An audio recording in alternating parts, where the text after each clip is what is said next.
ChatGPT. I'm trying to figure out what would be the best country in the world based on education, healthcare, a high level of civility, economic and political stability, low involvement in armed conflicts, but with good military defense, opportunities for good education and jobs, freedom of speech, welcoming toward foreigners and the LGBT community, low levels of homelessness and poverty, equal gender opportunities, high purchasing power and access to mortgages, development in terms of technology, plenty of native art, historical and cultural richness, a strong sense of fashion, access to opportunities in arts and sports, human quality, good gastronomy and quality food. Developed cities, but also lots of natural areas, plenty of domestic tourism, good weather, traditional and modern cultural events, religious and racial tolerance, safety and low crime rates, accessibility through English, low stress levels, low suicide rate, good retirement, a moderate population size, not overpopulated, but enough to give life to all its cities. Moderate monopoly, globalized, low consumption and access to hard drugs. A country where you don't get bored because there are activities for every taste. And on top of that, it's a country many others around the world long for. I know there's no perfect country that has it all, but one that has a balance of everything I mentioned. I am Naka, this is Japatonic, and today we're going to analyze as objectively as possible whether Japan is or isn't the perfect country. And let's see what ChatGPT's answer is. Japan's not on it, video's over, bye. Well, look, most of these points in one way or another, I've already gone over in other videos on the channel. So for example, let's go in order. Education. Well, I've already talked about how there was a small problem with the education of generations from about 10 to 15 years ago, where the level was very low. But overall, in terms of education, Japan has a moderately good level, right? We can't deny that Japanese people have a good education. Second point, healthcare. Well, this is something I've criticized a lot, which is the medical system. The system is good, what's bad are the doctors. And honestly, for me, that has always been one of Japan's worst points, the level of the doctors. Then there are good doctors, yes, of course there are, but on average, the ones you find at your neighborhood hospital won't even cure a cold. You can be sure of that. High level of civility. Well, there, Japan is a top country, right? The level of civility here, people's manners, respect and all that, the good customer service. There, Japan is obviously top worldwide. Economic and political stability.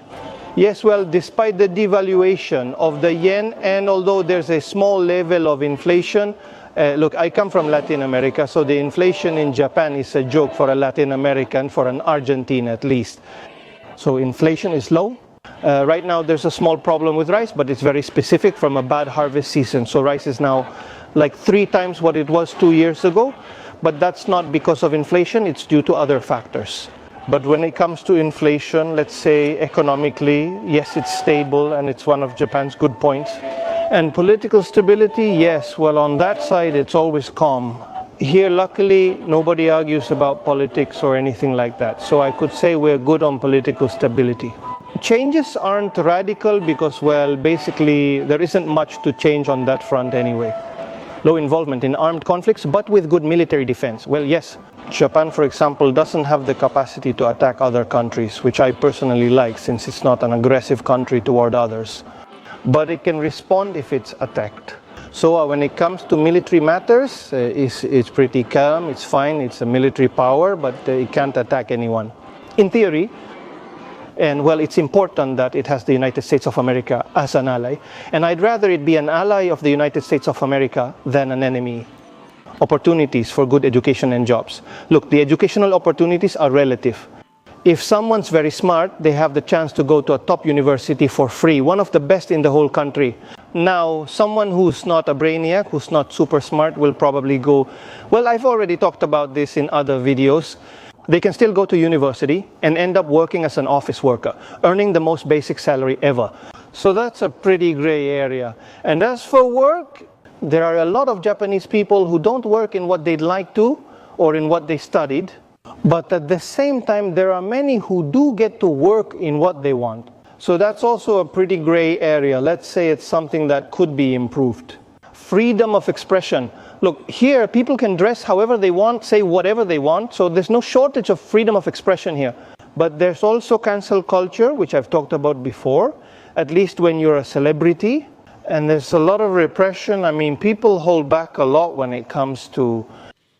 Everyone has the right and the ability to express themselves freely, but many keep things to themselves. Because it's a country that values social harmony, so that's also in a gray area and could be improved. Low level of homelessness and poverty. Look, there is homelessness, but it's moderate, it's not extreme, there isn't that much. They say, statistically, there are about 5,000 homeless people in the whole country. That's not little, it's many people, but considering it's a country of about 125 million people, the level is very low. And well, I've already talked about this, that a lot of people basically end up choosing that path. So there, in its defense, I'd say it's okay. The poverty rate is relatively low, although it shifts a bit when you look at the elderly, right? Well, it's relative. It's something that can be improved, but in general terms, Japan is doing fine in that regard. Welcoming toward foreigners and the LGBT community. Well, those should really be separate, right? But okay, when it comes to immigration, Japan has very strict immigration laws. Not everyone is welcome. You can't live in Japan just because you feel like it. So it's quite closed off in that sense. There are a lot of opportunities, many, but it's not as simple as migrating to other countries. And when it comes to LGBT issues, there's no problem here. As I've mentioned, there are very big LGBT celebrities in Japan, on TV, everywhere. Although, well, that's already something quite cultural, because even though the LGBT community isn't persecuted, it's still something that's pretty much kept private by each person. Like, you notice that on the street, you don't really see many people where you'd say, this guy is gay, you know? Because basically they hold back a lot. It's that part of repression, this self-repression people have. I mean, in theory, two men can walk holding hands with no problem. But I've almost never seen that, except in Shinjuku's gay district, where I once saw a gay couple. They came out of a bar or something holding hands, but they let go after about 5 meters of leaving the place. So that's in a gray area, or maybe even bad, but not an extreme case. Equal gender opportunities. Well, in principle, both men and women have the same rights and job opportunities, but top positions are almost never held by women, unless the woman is the founder of a company or has been the boss from the beginning. Now, a woman getting promoted to CEO of a company is extremely difficult. And that's quite cultural because, well, I explained it in a video a long time ago. Japan is a very hierarchical country where top positions are mostly reached through years of experience and all that. And women, as often happens, may go through pregnancy or have small children, which means they can't be as present at the company as a man might be. So in that sense, at basic levels, everyone has the same opportunity. But when it comes to top positions, no, there's basically no equality. So let's say this is also a bit of a gray area and could be improved. Historical and cultural richness. Well, I mean, I don't think I even need to mention it. It's a country with historically like 3,000 years of history. So in terms of historical and cultural richness, it's overflowing. And on top of that, you also have all the modern culture, good music, video games, anime. So Japan, when it comes to arts and cultural richness, has more than enough. There's nothing more to say there. Now, high purchasing power and access to mortgages. Yes, that too. Purchasing power is very high. It's one of the most capitalist countries in the world, where absolutely everything is monetized. People have the ability to consume everything that's local, and there's a lot of local products, plenty. And access to mortgages is extremely easy for Japanese people or permanent residents, obviously. And mortgages have an extremely low interest rate, where even 1% is already considered very high, which is insane. So on that side, it's super good. Same with technological development. Obviously, Japan is very, very, very advanced technologically.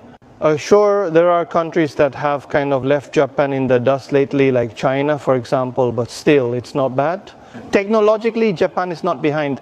Well, except for the fact that there are companies that still use fax machines, but those are very, very, very particular cases. plenty of native art. I think that basically goes along with the whole historical and cultural richness, right?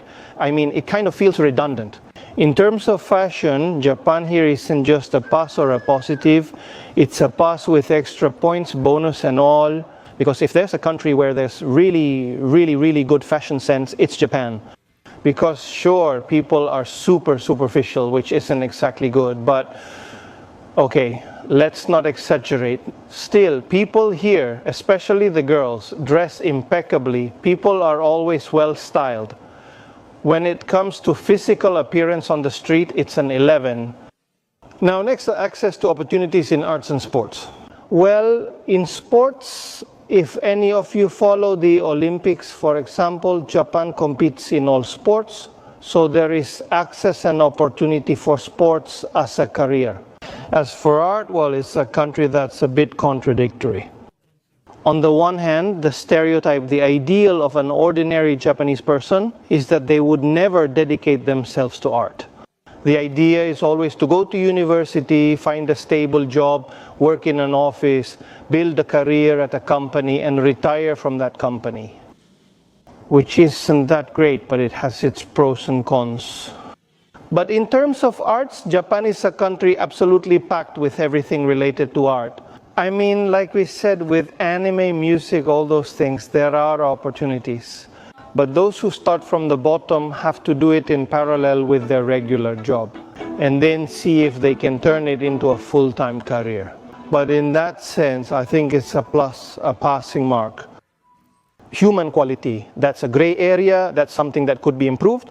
Look, Japanese people are very polite. They have their own way of expressing warmth. But if we compare it to Latin American culture, it's pretty weak. One key difference between Japanese people and Latin cultures is that Japanese are cold. But anyway, but in general, if someone needs help, Japanese people do help. Yes, they usually help. It's just that there's also a divide between people in big cities and people in the countryside. People in the countryside help the community and their neighbors a lot more. In Tokyo, not so much. That's another gray area that could be improved. Now, when it comes to gastronomy and food quality, yes, that's also an 11 out of 10. What's great about the Japanese is that they grow up eating everything.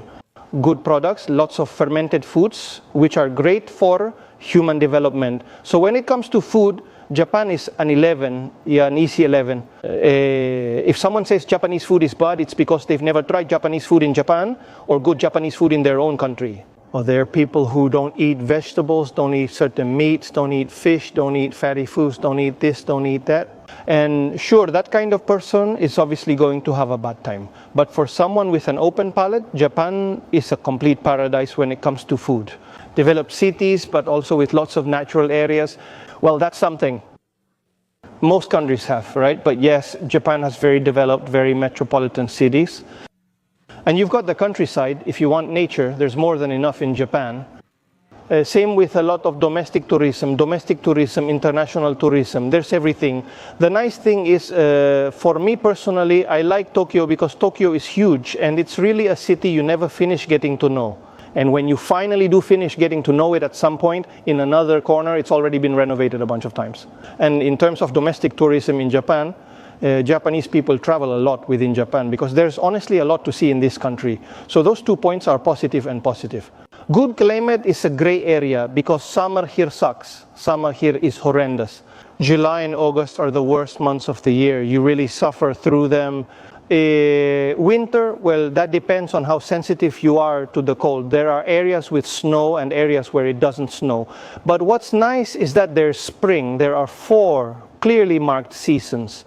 And that's good because it opens up seasonal activities, seasonal foods and all that. So good climate is a gray area. Traditional and modern cultural events, yes, well, since it's a country with a lot of history, there are many traditional events. The famous Matsuris, which are the traditional festivals held at temples, and then modern events. Yes, there are anime events, film events. Last year there was the Star Wars celebration. Every year there's the Tokyo Game Show, so you won't get bored. There are always new events to take part in. Religious and racial tolerance. Well, this should also be separated. Religious tolerance Yes, because Japan is a country with 2 polytheistic religions and has no conflict with other religions. So here you can belong to whatever religion you want. There's absolutely no problem. In fact, religion isn't very heavily imposed in Japanese education. It's very common for many Japanese people not to be able to explain their own traditional religions very well. If you run into a Japanese person, an older Japanese person who's lived outside Japan for a long time, and you ask, what religion are Japanese people? Their answer will be, Japanese people are Buddhists. And that's not the correct answer. But we're not going to go into that, it doesn't matter. Then racial tolerance. That's a gray area, like yes and no. Nobody's going to be attacked in the street for being a different race here. But kids, for example, in elementary school, if they're in a region where there are few immigrants and they're a different race, they might end up getting bullied. That can happen. For adults, if you speak perfect Japanese and you're of another race, you'll always feel different. They'll always make you feel different because it's a country with very little non-Asian immigration. But overall, there is tolerance as long as the person knows how to communicate. Don't say, but this one time I went on vacation and it happened to me. No, those are different cases. Because a tourist who doesn't know how to respect Japanese rules can mess up without realizing they're messing up.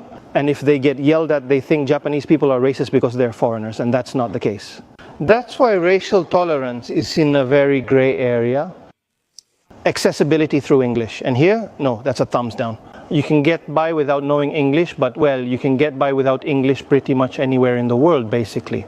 But English here is not an essential tool for living, quite the opposite. Sure, it's better to know English than not know it, but knowing English doesn't mean you're going to live a normal everyday life and never need help from anyone. When it comes to English, Japanese people don't do well because, well, they already have enough with learning their own language, which is pretty complex. Then low stress levels. That's going straight down. If you're inside the Japanese work system, you're very likely going to suffer from stress. And it's a country that can be stressful precisely because of social pressure. In my personal case, I suffer very little stress because I do what I like. I'm with the person I love most, who supports me in everything, and I'm basically a very free person. But I've talked about this in previous videos too. If you have a job you enjoy and friends and a social life, you can have a good time. You might just miss your loved ones. But for the average Japanese person, stress is one of the main reasons people become addicted to alcohol. So stress gets a thumbs down for Japan. And then hand in hand with that is the supposedly low rate of people who want to end their lives. I've said this before, Japan is not the country with the highest rate of people who want to end their lives in the world. You can Google it, ask ChatGPT, ask wherever you want. If you look up statistics, Japan usually doesn't even make the top 10, but that still doesn't mean it's low overall. So when it comes to psychology, Japan is doing badly. Everything involving mental health, Japan is in a bad place. I focus less on the number of people who might take their own lives and more on the mental health side of things. And in that area, Japan is doing very, very badly. Precisely because of the lack of communication, the social distance, the coldness of Japanese people because they don't have people they're really, really close to because they don't usually seek help, don't go to therapy and all that. That's a negative side. Good retirement, that's relative, it's gray. In general, if someone worked their whole life for the same company, if they follow the Japanese stereotype, they do get a good pension. The thing is, not everyone has enough contributions, so it's very common for many people to keep working in old age, although many do it by choice, so that because when you retire, you end up aging faster. So people try to stay active as long as they can, but yeah, it's a pretty gray area. And I'm going to count all these gray areas as negatives because since they're not perfect in that respect, we'll count them as negatives. But I don't want it to be 100% negative, okay? You get what I mean. Because at the end of the video, we're going to tally how many positive and negative points there are among the ones mentioned. Globalization and moderate monopoly. Yes, globalization is good because everything that exists in the world, you can find it here. And moderate monopoly, yes, because there's always room for small projects, which is good. People can be entrepreneurs and open their own restaurant, their own little store, and it can work. Not everything belongs to the big corporations, and that's important. It's a very competitive country. The most monopolistic thing in Japan is Nintendo, and they're such sons of low consumption and access to hard drugs. Well, that's relative, it's subjective. Recreational drugs basically don't exist, and what does exist is almost nothing. As for hard stuff, it's really not popular, not common. It's not that easy to get unless you're actually looking for it. Because honestly, the other day, I ran into a guy, an Argentine, who lives in Korea and came to Japan on vacation. And he said he was surprised at how easy it was to get that stuff. But if you're not actively looking for it, you're not going to find it. Nobody offers it to your face except in Shinjuku, the Nigerians. But overall, it's a pretty clean population when it comes to serious addictions beyond alcohol or shopping or women. A moderate population size, not overpopulated, but enough to give life to all its cities. Well, that's relative. It's a gray area because it is overpopulated. But outside of tourism, I mean, before Japan reopened its borders, there was actually space everywhere. You could move around very comfortably. So in terms of population size, I think it's just right, although there's an imbalance in rural areas where there are very few people. But yes, cities are lively enough with their own population, so I think that's fine. It's not, let's say, India, that's what I mean. And lastly, that it's a country where you don't get bored because of all the activities for every taste. And on top of that, it's a country many people around the world long for. And, well, that one's pretty obvious, right? Yes. I put it at the end because it's a country many people dream about. It's a beautiful country. There are activities all the time, constantly, like I've already mentioned. But okay, so in summary, how many positive and how many negative points are there out of the 35 points I mentioned? Well, doing the math, out of the 33 points I mentioned, between positives and negatives, the positives are 21, and the negatives, or gray areas, which we're counting together, are 12. So overall, it's pretty good. I would say there are some good ones that are very good, and some bad ones that are extremely bad, right? But in general, as a balance, it's fine. Now, what did ChatGPT say? According to ChatGPT, the country with the best balance for all this in first place is Canada. It says it has 302 points. I don't know how these points are calculated. It says it's the country with the best overall balance in almost all key aspects. The Netherlands, okay, Norway, well, the Nordic countries always have a good general quality of life, right? Canada, well, lots of drug problems and, yeah, the climate too, right? Of the countries mentioned, the only one with good weather is New Zealand, from those listed. Then I asked the same question to another artificial intelligence, and it also said Canada was first and Australia second. But anyway, this list was made mostly for fun. Don't take it too seriously. It's just entertainment. Guys, see you next time. Cheers to you, your family, your pet, and your asshole neighbor. Bye.